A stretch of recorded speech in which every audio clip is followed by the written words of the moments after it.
ನನಗಿರೋ ಮಾಹಿತಿ ಪ್ರಕಾರ ಅಶೋಕ್ ಅವರು ಹೇಳಿದ್ರು 3:45ಕ್ಕೆ ಮೊದಲ ಬಲಿಯಾಯಿತು. ಇಲ್ಲಿ ಸಂಭ್ರಮಾಚರಣೆಗೆ ಅವರು ಬರೋಷ್ಟೊತ್ತಿಗೆ 4ರಿಂದ 5 ಜನರು ತೀರ್ಕೊಂಡಿದ್ದಾರೆ ಅನ್ನೋ ಮಾಹಿತಿ ಅವ್ರಿಗಿತ್ತು. ಇದ್ರೂ ಕೂಡ ಫೋಟೋ ಸೆಷನ್ ಆಯಿತು.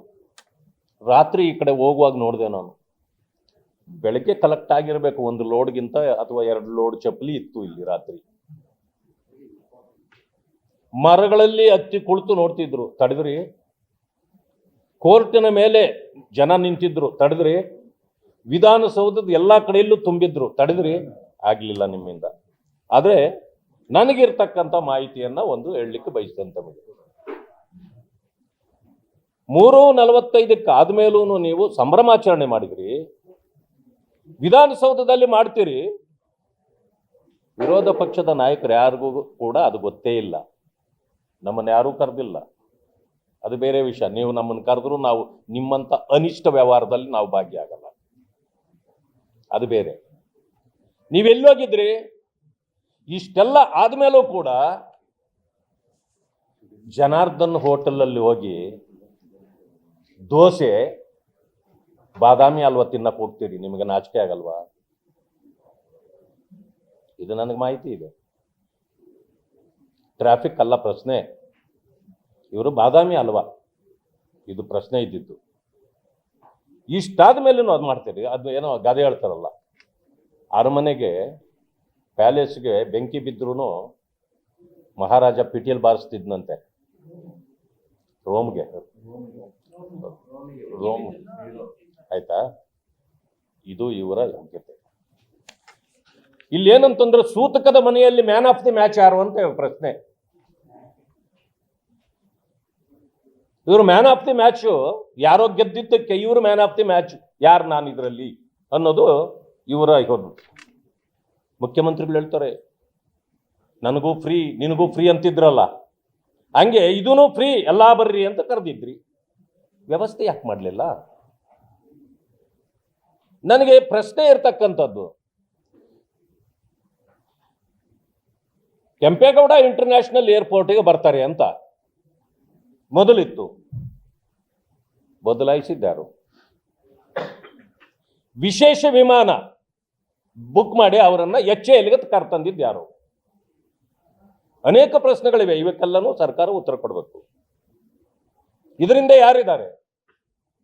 ಮೆರವಣಿಗೆ ಇತ್ತು, ಕ್ಯಾನ್ಸಲ್ ಮಾಡಿಸಿದ್ಯಾಕೆ?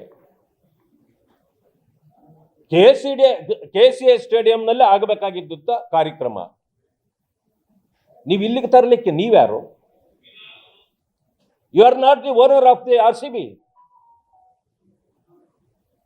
ಅವರ ಆಟದಲ್ಲಿ ನಿಮ್ಮದೇನು ಪಾತ್ರ ಇಲ್ಲ. ನೀವು ಯಾರಾದ್ರೂ ಆಡಕ್ಕೆ ಹೋಗಿದ್ರಾ? ಹೋಗ್ಲಿ, ನಿಮ್ದೇನಾದ್ರೂ ಇನ್ವೆಸ್ಟ್ಮೆಂಟ್ ಇದೆ, ಸರ್ಕಾರದ್ದು ಇದೆಯಾ? ಜರ್ಸಿನೇ ಅವ್ರದ್ದು. ಜರ್ಸಿ ಬಿಟ್ಟು ಅವ್ರದ್ದು ಇನ್ನೇನೂ ಇಲ್ಲ. ಮತ್ತೆ ನಿಮಗೆ ಯಾಕೆ ಬೇಕಾಗಿತ್ತು?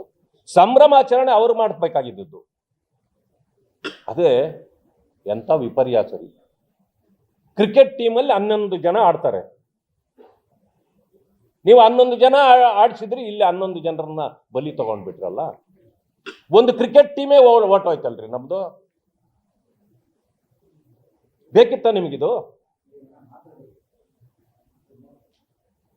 ಯಾರು ಇವರ? ಈಗ ನೀವು ಹೇಳಿದ್ರಿ ಪೊಲೀಸ್ನವರು ಕಾರಣ ಅಲ್ಲ, ಸರ್ಕಾರ ಕಾರಣ ಅಲ್ಲ, ಇನ್ಯಾರು ಕಾರಣ? ಯಾಕೆ ಇನ್ನೂ ನಿಮ್ಗೆ ಯಾರು ಹೇಳ್ಕೊಡ್ಲಿಲ್ವಾ? ನಿಮ್ಮ ಚೇಲಾಗಳು ಹಿಂದ್ಗಡೆ ಇರೋರು ಇದಕ್ಕೆ RSS BJPನವರು ಕಾರಣ, ಅಶೋಕ್ ಅವರು, ವಿಜೇಂದ್ರ ಅವರು, ಚಲವಾದಿ ನಾರಾಯಣ ಸ್ವಾಮಿ ಅವರು ಕಾರಣ ಅಂತ ಯಾರು ಇನ್ನೂ ಹೇಳ್ಕೊಡ್ಲಿಲ್ವಾ ನಿಮಗೆ? ಮತ್ತೆ ಸಾಕು ಸುಮ್ಮನೆ ಕೊಡ್ತಿದ್ದೀರಿ. ಎಲ್ಲಕ್ಕೂ ನಮ್ಮನ್ನು ಅದ್ಕೊಳ್ತೀನವ್ರು ನೀವು. ಇದಕ್ಕೆ ಯಾಕೆ ನಮ್ಮನ್ನು ಬಿಟ್ಟುಬಿಟ್ಟಿದ್ದೀರಿ ಅಂತ ನನಗೆ ಈಗ ಅನುಮಾನ ಬಂದಿದೆ. ಪ್ರತಿಯೊಂದರಲ್ಲೂ ಈ ರೀತಿ ಅಲ್ಲಿಂದ ಇಲ್ಲಿಗೆ ಶಿಫ್ಟ್ ಮಾಡ್ತೀರಿ. ಹೆಚ್ಚು ಕಡಿಮೆ ವಿಧಾನಸೌಧನ ಡಬ್ಬ ಅಂಗಡಿ ಮಾಡಿ ಇಟ್ಕೊಂಡಿದ್ದಾರೆ ಇವರು. ಯಾವ ಕಾರ್ಯಕ್ರಮ ಆದ್ರೂ ಇಲ್ಲಿ ಎಲ್ಲ ಕಾರ್ಯಕ್ರಮಗಳನ್ನ ತಂದಿಲ್ಲಿ ಮಾಡ್ತಾರೆ. ತಿಥಿಗಳು ಇಲ್ಲೇ ಆಗ್ತಾವೆ. ಈಗ ಅನೇಕರ ತಿಥಿಗಳು ಇಲ್ಲ ಆಗ್ತಾ ಇವೆ. ಜನ್ಮದಿನಾಚರಣೆಗಳು ಇಲ್ಲಿ ಆಗ್ತವೆ. ಯಾವ ಅನಿವಾರ್ಯ ಕಾರಣಗಳಿಂದ ಪ್ರಥಮದಿಂದ ಏನನ್ನ ಆಚರಣೆ ಮಾಡ್ಕೊಂಡು ಬರ್ತಿದ್ದೀವೋ ಅದು ಸರಿ. ಆದರೆ ಒಂದೊಂದು ಸಾರಿ ನೋಡ್ತೀವಿ ಇಲ್ಲಿ ಒಳಗಡೆ ಬರ್ಬೇಕಂದ್ರೆ ಪ್ರಶ್ನೋರಾದ ಹೆಂಗ್ ಬರ್ತಾರೋ ಗೊತ್ತಿಲ್ಲ, ನುಸುಳಿ ಬರ್ತಾರೋ, ಬಾರ್ಡರ್ಗಳಲ್ಲಿ ನುಸುಳಿ ಬರ್ತಾರಲ್ಲ ಆ ಥರ ನಾವೇ ಬರೋಕ್ಕಾಗಲ್ಲ. ಇಂಥ ಪರಿಸ್ಥಿತಿ ಇಲ್ಲಿ ಇವತ್ತು ಇದೆ. ಆಮೇಲೆ ಸ್ಪೋರ್ಟ್ಸ್ ಈವೆಂಟನ್ನ ಸಂಭ್ರಮಾಚರಣೆ ಮಾಡಬೇಕಾಗಿರೋರು ಗೆದ್ದವರು. ಇದೇನು ಇಂಟರ್ನ್ಯಾಷನಲ್ ಪಂದ್ಯಗಳಲ್ಲ ಎದ್ದಿದ್ದು, ಇಲ್ಲೇ ಫ್ರಾಂಚೈಸಿಗಳವು. ಇದನ್ನ ಇಷ್ಟು ಮಾಡಿದ್ರಿ ಓಕೆ, 17-18 ವರ್ಷಗಳಿಂದ ನಡೀತಾ ಇದೆ, ಎಲ್ಲ ಕಡೆ ನಡೆದಿದೆ, ಎಲ್ಲೂ ಈ ರೀತಿ ಅನಾಹುತ ಆಗಿಲ್ಲ. ನೀವು ಯಾಕೆ ಇಲ್ಲಿ ಯಾಕೆ ಆಯಿತು? ನಿಮ್ಮ ಬೇಜವಾಬ್ದಾರಿತನದಿಂದ ಇದು ಆಗಿರ್ತಕ್ಕಂಥದ್ದು. ಆದ್ದರಿಂದ ಇಲ್ಲಿ ಹೊಣೆ ಹೊರಬೇಕಾಗಿದ್ದು ಮುಖ್ಯಮಂತ್ರಿಗಳು. ಎಲ್ಲಿ ನೋಡಿದ್ರೆ ಕುಟುಂಬ ಸದಸ್ಯರನ್ನು ಕರ್ಕೊಂಡ್ಬಂದಿರೋ ಫೋಟೋ ತೆಗೆಸ್ಕೊಳ್ಳಕ್ಕೆ ನಿಮಗೆ ಸಂಬಂಧವೇ ಇಲ್ಲ.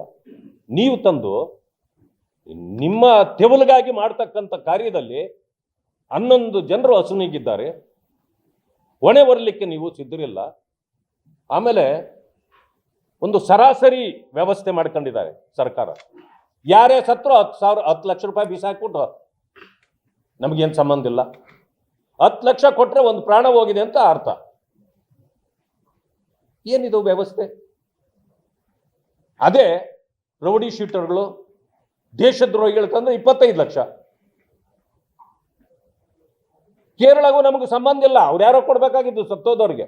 ನಮ್ಮ ಆನೆ ಹೋಗಿ ಅವನು ತುಳಿದ್ಬಿಟ್ಟು ವಾಪಸ್ ಬಂದ್ಬಿಡ್ತಂತೆ. ಏನೋ ಹೋಯ್ತು, ಅವನು ಏನ್ ಮಾಡಿದ್ನೋ ಗೊತ್ತಿಲ್ಲ, ಅವನು ಹೋಗಿ ತುಳಿದ್ಬಿಡ್ತಂತೆ, ಅವ್ನು ಸತ್ತೋದ್ನಂತೆ, ಇನ್ನು ವಾಪಸ್ ಬಂದ್ಬಿಡ್ತಂತೆ. ಅದಕ್ಕೊಂದು 25 ಲಕ್ಷ ಅಂತೆ, ಇವ್ರಿಗಾದ್ರೆ 10 ಲಕ್ಷ ಅಂತೆ. ಏನ್ ನೀವು ಪ್ರಾಣಕ್ಕೆ ಬೆಲೆಯೇ ಇಲ್ವಾ ನಿಮ್ಮಲ್ಲಿ? ಇಂಥ ವ್ಯವಸ್ಥೆ ನಾನು ಎಂದೂ ಕಂಡಿಲ್ಲ. ನನಗೆ ನೇರವಾಗಿ ಮುಖ್ಯಮಂತ್ರಿಗಳು, ಉಪಮುಖ್ಯಮಂತ್ರಿಗಳೇ ಇದಕ್ಕೆ ನೇರ ಹೊಣೆ. ತಕ್ಷಣ ಅವರು ರಾಜೀನಾಮೆ ಕೊಡಬೇಕು. ನಾವಿದನ್ನು ಸುಮ್ಮನೆ ಬಿಡ್ತೀವಿ ಅಂತ ತಿಳ್ಕೋಬೇಡಿ. ನಿಮ್ಮಿಂದ ಇಡೀ ರಾಜ್ಯ ಇವತ್ತು ಸೂತಕದ ಮನೆಯಾಗಿದೆ. ವ್ಯವಸ್ಥೆಯಲ್ಲೂ ಕೂಡ, ಆಡಳಿತದಲ್ಲೂ ಕೂಡ ಸೂತಕವೇ. ಆ ಕಾರಣದಿಂದ ತಕ್ಷಣ ತಾವು ರಾಜೀನಾಮೆ ಕೊಡಬೇಕು. ಯಾವುದೇ ಒಂದು ಎನ್ಕ್ವೈರಿ ಆದರೆ ತನ್ನ ಕಂಕಳಲ್ಲಿರೋರಿಗೆ ಕೊಡ್ತಾರ್ರಿ, ಪಕ್ಕದಲ್ಲಿರೋರ್ಗೆ. ಯಾಕೆಂದ್ರೆ ನೆಕ್ಸ್ಟ್ ಅವ್ರಿಗೆ ಬೇಕಾಗಿರೋದು ಕ್ಲೀನ್ ಚಿಟ್ಟು ಅಷ್ಟೇ. ಕ್ಲೀನ್ ಚಿಟ್ಗಾಗಿ ವ್ಯವಸ್ಥೆ ಅಲ್ಲ. ಯಾವುದೇ ಕಾರಣಕ್ಕೆ ಇದು ಬರಬಾರ್ದು. ಸೊಮೋಟೋ ಕೇಸನ್ನ ದಾಖಲು ಮಾಡಬೇಕು. ಇವರ ಮೇಲೆ ಕ್ರಮ ಜರುಗಿಸಬೇಕು. ಈ ಸರ್ಕಾರ ಜನರ ಉದ್ಧಾರಕ್ಕಾಗಿ ಬಂದಿಲ್ಲ, ಜನರನ್ನ ಸರ್ವನಾಶ ಮಾಡಲಿಕ್ಕೆ ಬಂದಿದೆ ಅಂತಕ್ಕಂಥ ಮಾತನ್ನು ತಮ್ಮ ಮೂಲಕ ಹೇಳಲಿಕ್ಕೆ ಬಯಸ್ತೇನೆ.